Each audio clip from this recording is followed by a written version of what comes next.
कोई भी संख्या उसका घनमूल यानी क्यूब रूट हम लोग 1 सेकंड में आंसर फेंक के मारेंगे जी। 1 सेकंड में सुनेंगे और आंसर, है ना, शानदार ट्रिक के साथ। चलिए ट्रिक को समझते हैं। ट्रिक को बड़ी प्यार से हम लोग समझते हैं, उसके बाद धजिया उड़ा देंगे जी, धजिया। चलिए ट्रिक क्या है समझते हैं मेरे साथियों। ट्रिक क्या है, चलिए ट्रिक को समझने का कोशिश कीजिए। ट्रिक क्या है मेरे साथियों, सबसे पहले मान लीजिए एक संख्या है x, इसका घनमूल निकालना है जी, डायरेक्ट निकालना है बिना भागा विधि द्वारा। ट्रिक के माध्यम से कैसे निकालेंगे मेरे साथियों, गौर से ट्रिक को समझने का कोशिश करना है, बार बार प्रैक्टिस करना है, वीडियो को लाइक करना है, कॉमेंट करना है, दोस्तों भी जरूर से जरूर शेयर करना है। देखिए ट्रिक क्या है मेरे साथियों, ट्रिक क्या है, जिस संख्या का आप घनमूल निकालने के लिए जा रहे हैं, जिस संख्या का आप घनमूल निकालने के लिए चाह रहे हैं, उस संख्या के अगल बगल जो करीब में हो वैसा संख्या ढूंढना पड़ेगा आपको सबसे पहले, जिसका डायरेक्ट घनमूल निकलता है।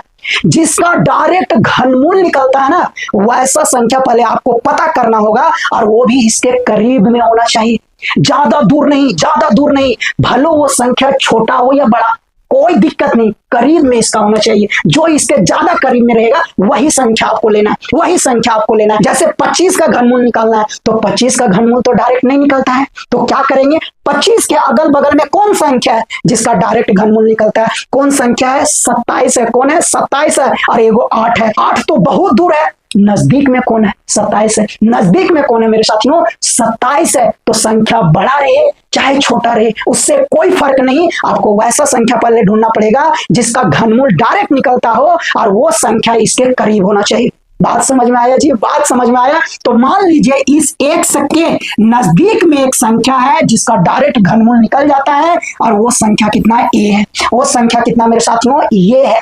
अब इस ये में अगर जोड़ने के बाद ये संख्या आ रहा है तो जोड़ करके लिखेंगे जी, अगर घटाने के बाद ये संख्या आ रहा है तो घटा करके लिखेंगे जी। जितना जोड़ने के बाद आएगा प्लस का चिन्ह देकर के उतना लिखना है जी, जितना घटाने के बाद आएगा माइनस का चिन्ह देकर के उतना लिखना है जी, ताकि ये संख्या आना चाहिए।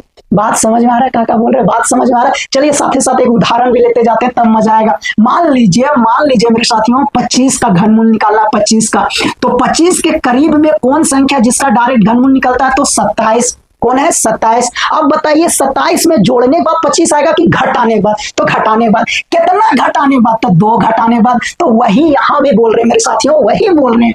अगर आपको इसमें जोड़ने के बाद आएगा ये संख्या तो जोड़ के लिखना है, घटाने के बाद आएगा तो घटा करके लिखना है। जितना जोड़ना पड़े जितना घटाना पड़े आपको ये चिन्ह के बाद में लिखना है मेरे साथियों। यहां तक क्लियर, कोई दिक्कत नहीं। अब थोड़ा सा 2 मिनट और ध्यान लगा करके टकटकी लगा करके देखिए, समझ में आ जाएगा ना। गर्दा उड़ा दीजिए, गर्दा। अब आपको घनमूल के लिए भागा हुआ देने कोई जरूरत नहीं है, कोई भी संख्या हो, घनमूल 1 सेकंड। अब अगला स्टेप क्या करना मेरे साथियों, गौर से देखिए मेरे साथियों। ये जो हम लोग संख्या यहाँ लिखते हैं, ये संख्या का तो डायरेक्ट घनमूल निकल जाता है, वैसा ही संख्या लिखना है। तो क्या करेंगे मेरे साथियों, इसका जो घनमूल होता है ना, घनमूल, उसको लिख देना मेरे साथियों, उसको लिख देना, उसको लिखना, यानी इसका घनमूल का आंसर लिखना है। ये संख्या का घनमूल का आंसर लिखना है, घनमूल का, क्योंकि यहाँ वैसा संख्या लिखना है जिसका डायरेक्ट घनमूल निकल जाता है। तो इसका कितना घनमूल होता है वो लिखना है मेरे साथियों। ये यहाँ नहीं लिखना है, ये का घनमूल लिखना है, जितना इसका घनमूल होता है वो लिखना है मेरे साथियों। उसके बाद प्लस रहेगा तो प्लस देंगे, माइनस रहेगा तो माइनस देंगे।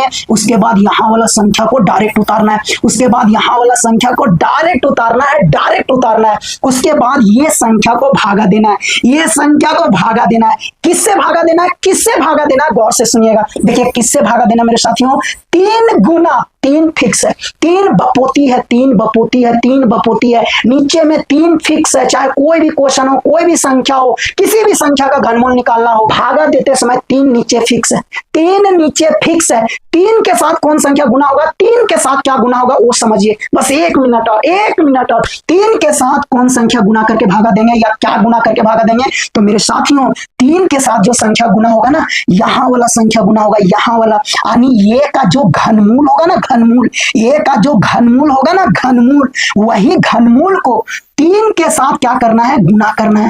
3 के साथ क्या करना है, गुना करना है, और उसका यहाँ क्या करना है, वर्ग करना है। क्या करना है, वर्ग करना, यानी पावर 2 करना है। ये का जो घनमूल होगा उसको 3 के साथ पावर 2 करके गुना करना है। 3 के साथ यहां जो लिखल रहेगा ना, वो संख्या को पावर 2 करके 3 के साथ गुना करना है। उसके बाद जो संख्या आएगा उससे b में भागा देना है। उससे बी में भागा देना। बात समझ में आ रहा है मेरे साथियों क्या बोल रहे हैं? फिर से सुनना चाह रहे, गौर से सुनिए। देखिए हम क्या कहना चाह रहे हैं मेरे साथियों, देखिए हम क्या कहना चाह रहे हैं मेरे साथियों। हम ये कहना चाह रहे हैं ना कि यहाँ जो भी ये रहेगा उसका तो डायरेक्ट घनमूल निकल जाएगा।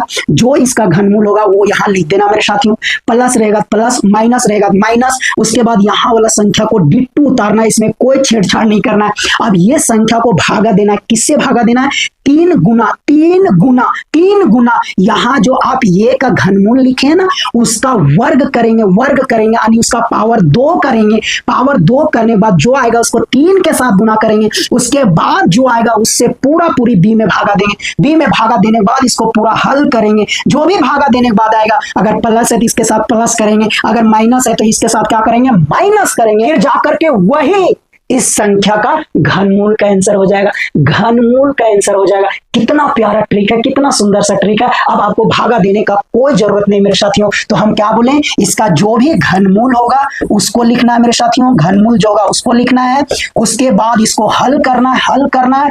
हल करने के बाद कोई ना कोई संख्या आएगा। अब ये संख्या अगर प्लस है तो इसके साथ प्लस करेंगे, अगर माइनस है तो ये संख्या इसके साथ माइनस करेंगे। उसके बाद जो आएगा ना, उसके बाद जो आएगा ना वही इस संख्या का घनमूल का आंसर हो जाएगा। घनमूल का आंसर हो जाएगा डायरेक्ट डायरेक्ट डायरेक्ट। देखिए जी 25 का घनमूल निकाल रहे हैं तो 25 का करीब में कौन है? 27, जिसका डायरेक्ट घनमूल निकल जाता है। 27 में 2 घटाएंगे 25 आ जाएगा। अब क्या करना है? 27 का घनमूल लिखेंगे 3। 27 का घनमूल 3 होता है। फिर माइनस है, माइनस देंगे, ये संख्या को डायरेक्ट उतारेंगे, इसको भागा देना 3 गुना यहाँ वाला संख्या के वर्ग से, वर्ग से, वर्ग से यानी स्क्वायर करके, स्क्वायर करके। तो यहाँ वाला संख्या का स्क्वायर किए। अब इसको पूरा पूरी गुना कीजिए। 3 का स्क्वायर 9 हो गया, 9 तिया कितना हो गया मेरे साथियों? 27। अब 27 से 2 में भागा दीजिए, नहीं जाएगा तो दशमलव बैठा दिए 20 हो गया। अभी भी नहीं जाएगा, 0 बैठा दिए 200 हो गया। 200 में 27 से भागा दीजिए, जल्दी बताइए कितना बार में जाएगा? 27 गुना 7 करते हैं ना तो 189 होता है। 8 बार में 200 से बड़ा हो जाएगा, यानी कितना बार में जाएगा मेरे साथियों? 7 बार में जाएगा। 27 गुना 7 कितना होता है? 189, 189। अब आपको 3 में 0.07 को घटा देना। 10 में से 7 या 3, 9 में से 0 गया 9 और 2 में से 0 गया, कितना हो गया? 2। तो आंसर कितना हो गया मेरे साथियों? 2.93, 2.93 यानी 25 का घनमूल का आंसर कितना हो गया मेरे साथियों? 2.93। बोलिए समझ में आया? मजा आया? अरे मजा आया कि नहीं? हाँ या ना बोलिए मेरे साथियों। तो इस तरह हम लोग कोई भी संख्या का घनमूल 1 सेकेंड में निकाल सकते हैं बिना भागा दिए। कितना सुंदर सा ट्रिक है, कितना प्यारा कॉन्सेप्ट है। बार बार वीडियो को देखना है, समझने का कोशिश करना है, लाइक करना है, कमेंट करना है, दोस्तों भी जरूर से जरूर शेयर करना है। मिलते हैं नया कॉन्सेप्ट के साथ, बाय बाय।